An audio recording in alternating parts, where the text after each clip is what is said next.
అల్లారుముద్దుగా పెరిగినా, కొంచెం డబ్బున్నవారింట పుట్టినా బోర్న్ విత్ గోల్డెన్ స్పూన్ అంటారు, అవునా?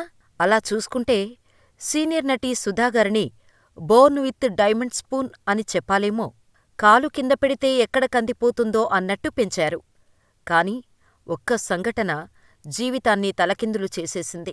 ఏదోకలా తట్టుకొని నిలబడితే కట్టుకున్న భర్త, కన్న కొడుకు సైతం నట్టేట ముంచేశారు. అసలు సుధాగారిని భర్త, కొడుకు ఎందుకు వదిలేశారు? ఉదయ్ కిరణ్ కు సుధాగారికి సంబంధమేంటి? నిజంగానే సుధాగారికి చిరంజీవికి ఎఫైర్ ఉందా? అందుకే భర్త వదిలేసి వెళ్ళిపోయాడా? What's the story? తెలుగువారికి అమ్మ క్యారెక్టర్ అంటే, అది 90s లో వచ్చిన సినిమాలలో అమ్మ అంటే ఖచ్చితంగా సుధాగారు ఉండాల్సిందే. అప్పట్లో హీరోలందరికీ అమ్మ తానే అన్నట్టు ఉండేవారు. అచ్చతెలుగు ఆడపడుచులా ఉండే సుధా పుట్టింది, పెరిగింది అంతా తమిళనాడులోని శ్రీరంగం. తండ్రి సివిల్ ఇంజనీర్, తల్లి థియేటర్ ఆర్టిస్ట్. సుధాకి 4 అన్నయ్యలు, ఒక తమ్ముడు ఉన్నారు. 5వ సంతానంగా పుట్టిన ఆమెకు అమృతం అనే అర్థం వచ్చేలా ఏరికోరి సుధా అనే పేరు పెట్టారట తల్లిదండ్రులు. ఇంట్లో ఏకైక ఆడపిల్ల కావటంతో అల్లారుముద్దుగా పెంచారు. ఇక 4 అన్నయ్యలైతే కనీసం కాలు కూడా కింద పెట్టనిచ్చేవారు కాదు. తండ్రి సంపాదనతో పాటు తాతలు ఇచ్చిన ఆస్తి కూడా ఉంది. దీంతో డబ్బుకు ఎటువంటి కొదవా లేకుండా ఉండేది. ఆ కాలంలోనే, చిన్న వయసులోనే సుధా ఒంటినిండా 20 తులాల బంగారు ఆభరణాలు వేసుకొని ఇంట్లో తిరిగేవారు అంటే అర్థం చేసుకోవచ్చు ఎంత కలిగినవారో అని. కాని సుధాకి తమ్ముడు పుట్టిన కొంతకాలానికే తండ్రికి క్యాన్సర్ అని తేలింది. ఎలాగైనా భర్తను బతికించుకోవాలని సుధాగారి తల్లి ఉన్న ఆస్తులు, బంగారం, కార్లు, బంగ్లాలు అమ్మేసి ట్రీట్మెంట్ చేయించారు. కాని ఫలితం లేకపోయింది. అలా ఆస్తి మొత్తం కరిగిపోయి ఒక్కపూట కడుపు నింపుకోటానికి కూడా లేక అల్లాడిపోయేవారు. ఇక పిల్లల ఆకలి తీర్చటం కోసం సుధా తల్లి మంగళసూత్రం అమ్మి వచ్చిన డబ్బుతో భోజనం వండి పెట్టింది. అంతలా ఆర్థిక ఇబ్బందులు వచ్చినా సుధా తల్లి మాత్రం భయపడలేదు. ధైర్యంగా, మొండిగా ముందుకు పోయింది. అయితే ఈ టైంలోనే రిలేటివ్స్ అందరూ సుధా ఫ్యామిలీని పట్టించుకోవటం మానేసింది. ఎక్కడ సాయం అడుగుతారోనని భయపడి మాట్లాడటం కూడా మానేశారు. ఇదిలా ఉండగా సుధా తల్లి థియేటర్ ఆర్టిస్టు కావటంతో సుధాను కూడా యాక్టింగ్ ఫీల్డులోకి తీసుకొని వెళ్లారు. అలా 15 కుంతీదేవి పాత్రను అవలీలగా చేయటం మొదలుపెట్టారు సుధా. ఇక సుధా యాక్టింగ్ చూసి తమిళ సినిమా ప్రముఖులు బాల్చందర్, ఎస్పి ముత్తురామన్, డైరెక్టర్ విస్సు ఫిదా అయ్యారు. ముఖ్యంగా డైరెక్టర్ బాల్చందర్. ఇక వెంటనే సుధాని హీరోయిన్గా బాల్చందర్ ఓ సినిమాను ప్లాన్ చేశారు. సుధా దురదృష్టం హీరోయిన్గా చేసిన 2 సినిమాలు కూడా విడుదలకు నోచుకోలేదు. బాల్చందర్తో సినిమా చేస్తున్నప్పుడే సుధాకి ఓ సలహా ఇచ్చారు ఆయన. ఈ సలహానే సుధా లైఫ్ని మార్చేసిందని అంటారు. ఓ రోజు సుధాని పిలిచిన బాల్చందర్, చూడమ్మాయ్, నీ ముఖం గ్లామర్కు పనికిరాదు. అంటే నువ్వు హీరోయిన్గా సెట్ కావు. ఒకవేళ నువ్వు క్యారెక్టర్ ఆర్టిస్టుగా చేస్తే అవకాశాలు వస్తాయి నీకు అని సూటిగా చెప్పేశారు. హీరోయిన్గా అయితే కొన్నేళ్లు మాత్రమే ఇండస్ట్రీలో ఉండొచ్చు. కాని క్యారెక్టర్ ఆర్టిస్టుగా చేస్తే చాన్నాళ్లు ఇండస్ట్రీలో ఉండొచ్చు.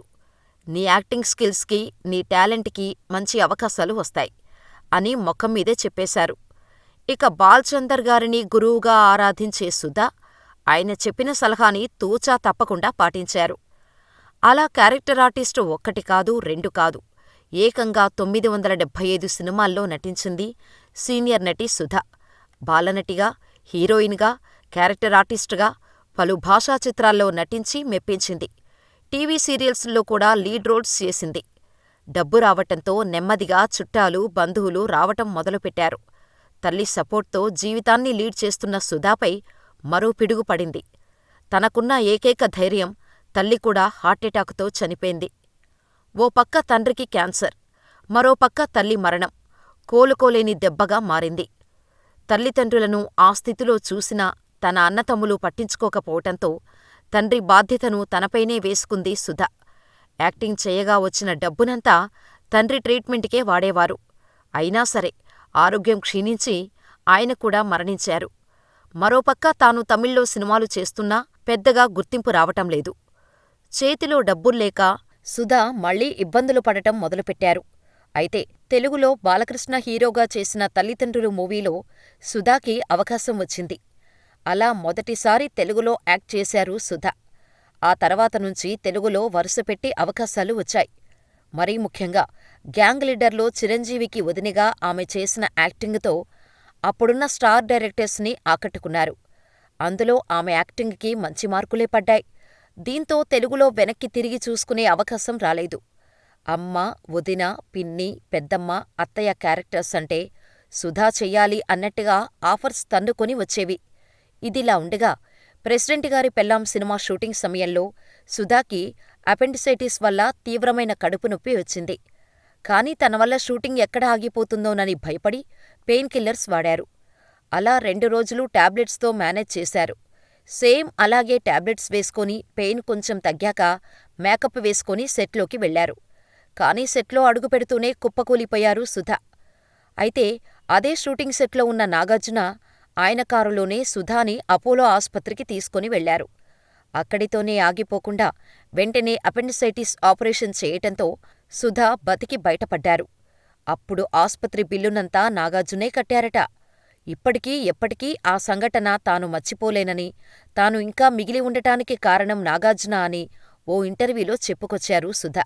అందుకే స్టార్ హీరోస్తో కలిసి పనిచేసినా తను నాగార్జున చేసిన మేలును మాత్రం ఎప్పటికీ మర్చిపోలేనని, జీవితాంతం ఆయనకు రుణపడి ఉంటాను అని ఓ ఇంటర్వ్యూలో చెప్పారు సుధ.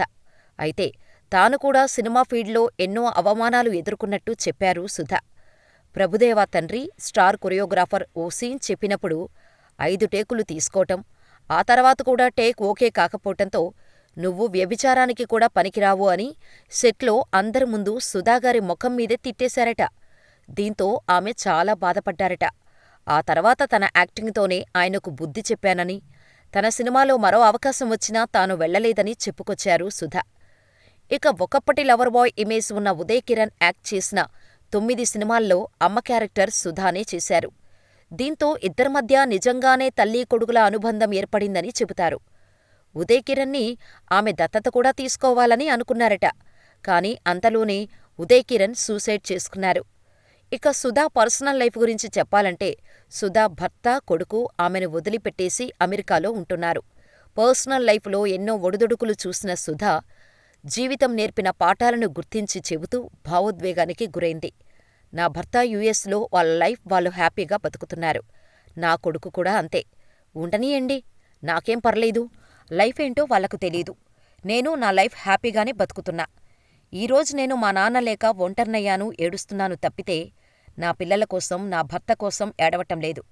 మా అమ్మనాన్నల కోసం ఏడుస్తున్నా. రేపటి రోజునే నా పరిస్థితే వాళ్లకూ వస్తోంది. అప్పుడు తెలిసొస్తుంది వాళ్ళకి. అది చూడటానికి నేను ఉండకపోవచ్చు. అదే లైఫ్ అంటే. అన్నీ పోగొట్టుకున్నా నేను నవ్వుతూ ఉండటానికి కారణం అదే. నా కూతురు పెళ్లి కూడా చేసేశాను. నా మనవరాలుతో ఆడుకుంటున్నా. సుధా అని మా అమ్మ పిలిచినట్టే నా మనవరాలు నన్ను పిలుస్తోంది. అంతకంటే ఈ జీవితానికి ఏం కావాలి? సైలెంట్ స్లో పాయిజన్ లాంటిది, మెల్లగా చంపేస్తుంది. నేను అదే ఫార్ములా ఫాలో అవుతా అంటూ ఎమోషనల్ అయ్యారు సుధా. ఇక తనకు మెగాస్టార్ చిరంజీవితో ఎఫైర్ అంటూ ఎన్నో రూమర్స్ పుట్టించారని, అదే నిజమైతే తనకు ఆర్థిక కష్టాలే ఉండవు కదా అని ప్రశ్నించారు. తన సెల్ఫ్ రెస్పెక్ట్ని వదులుకునే పనిని ఎప్పుడూ చేయనని, అవి కేవలం పుకార్లు మాత్రమేనని కొట్టిపారేశారు. ఇక కెరియర్ పీక్స్లో ఉన్న టైంలో వ్యాపార రంగంలోకి దిగి చేతులు కాల్చుకుంది సుధ. ఢిల్లీలో 2 హోటల్స్ పెట్టి సంపాదించిన డబ్బునంతా పోగొట్టుకొని ఆర్థికంగా నష్టపోయిందామె. అయితే తిరిగి నిలదొక్కుకొని ఇండస్ట్రీలో నిలవగలిగింది సుధ. ఇది సుధా లైఫ్ స్టోరీ. మరి ఆమె గురించి మీరేమనుకుంటున్నారో మాకు కామెంట్ చేసేయండి.